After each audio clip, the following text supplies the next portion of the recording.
ये सरकार जो भूमि अधिग्रहण कानून 2013 जो ऐतिहासिक कानून आपके कार्यकाल में बना था, उसका एक बाईपास कर रही है और जमीन छीनने का एक चोर दरवाजा लेकर आई है लैंड पूलिंग पॉलिसी।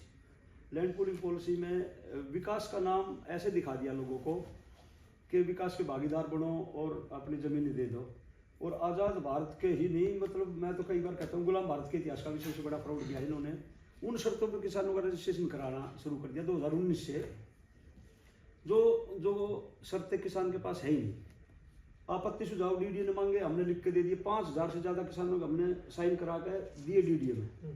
जन सुनवाई में हम गए, सब बट्टे खाते डाल दिया कूड़ेदान में और रजिस्ट्रेशन खोल दिया कि भाई किसान अपना स्वेच्छा से विकास के भागीदार बनो। और 70% की जो सहमति का कानून आपने बनाया था ना कि एक अधिग्रहण में, उसका मतलब उसको दूसरे तरीके से पेश कर दिया कि जिस सेक्टर में 70% की सहमति आ जाएगी हम उसमें काम शुरू कर देंगे। 18 अगस्त 2022 को केंद्रीय शहरी विकास मंत्रालय ने एक नोटिफिकेशन निकाल दिया कि लैंड पूलिंग पॉलिसी को हम एक्ट बनाएंगे, यानी कि डीडी एक्ट 1957 में हम संशोधन करके और इस लैंड पूलिंग पॉलिसी को लैंड पूलिंग एक्ट में बदलेंगे। अब हमारी चिंता ये है कि ये जो लैंड पूलिंग पॉलिसी है ये संविधान के भी खिलाफ है और ये कानून के भी खिलाफ है। 20 सूत्रीय कार्यक्रम के तहत आपकी सरकार ने जो प्लॉट दिए थे, जो खेत दिए थे ना, उनको आज तक मालिकाना हक नहीं है। और हमारा जो गांव है, जिसे रेवेन्यू में एक शब्द है लाल डोरा, उसको हम इंग्लिश में कहते हैं आउटर फिरनी रोड कह लेते हैं। जो गांव की आबादी उसके अंदर है, बाहर हमारे खेत है। उन खेतों में अब डीडीए मास्टर प्लान जो 2041 लेकर आने वाली है या 21 थी, जो 2007 में लागू हुई थी, उसके तहत उसको आर जोन बना दिया, सेक्टर बसाएंगे। दिल्ली में कह रहे हैं आबादी बहुत ज़्यादा होगी तो हम यहाँ पर आवासीय इकाई बनाएंगे।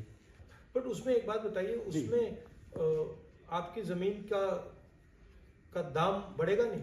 देखो जी, उसमें थोड़ा वो तो फायदा होगा आपका प्रश्न बहुत अच्छा है, लेकिन मोनोपोली कर दी सरकार ने। जब हमारे पास दूसरा विकल्प नहीं छोड़ा कि आपकी जमीन अधिग्रहण नहीं करेंगे हम, और आप चाहे तो अपनी जमीन को 60% ले सकते हो, लेकिन शर्तें ऐसी लगा दी जैसे किसान के पास 5 एकड़ है ही नहीं, किसी का 0.1% किसान है जो 5 एकड़ भूमि का है। तो उस पर दूसरी शर्त है वो ऐसी लगा दी जैसे, तो आपकी जेब में डेवलपमेंट चार्ज 20 करोड़ रुपए होंगे तो ही आप सेक्टर में जमीन ले पाएंगे। जब बिल्डर को ये पता है कि ये एक भी किसान अपनी जमीन, विकसित भूमि बोलते हैं डीडीए, विकसित भूमि जमीन नहीं ले सकता 60%, क्योंकि ये 2 शर्तों में फेल हो गया, 100% किसान फेल हो गया। तो मतलब फाइनेंशियल रिक्वायरमेंट इन्होंने इतनी कर दी है कि आप उसमें जा ही नहीं सकते। दो फैक्टर और भी है सर इसमें क्या है, 20 गाँव की 20 करोड़ एग्जैक्टली 4 करोड़ प्रति डेवलपमेंट चार्जेस, डेवलपमेंट कॉस्ट वो आपको देना पड़ेगा। अगर नहीं दे सकते तो जाओ। ये क्या है? एक्सटर्नल डेवलपमेंट चार्ज ईडीसी कभी सरकारों ने बस नहीं दिया। बिल्डर देगा, आपसे जमीन ले लेगा, खत्म कर। सर इसमें भी ना लैंडलेस सबसे ज्यादा पिस रहा है। सर सेकंड थिंग, गांव की ज्यादातर जमीनें जो है ऑलरेडी व्यापारियों ने खरीद ली हैं, तो हम जो गांव का व्यक्ति है उसको उसका कोई ज्यादा बेनिफिट वैसे भी नहीं मिल रहा है। इसमें तो अगर है, अब तो हमारा तो विनाश है और डीडीए सरकार और जो बिल्डर और जो उसमें बसेंगे उनका विकास, एक तरफा विकास है। और ये एक तरफा विकास तो आप क्या मुझसे क्या चाहते हैं?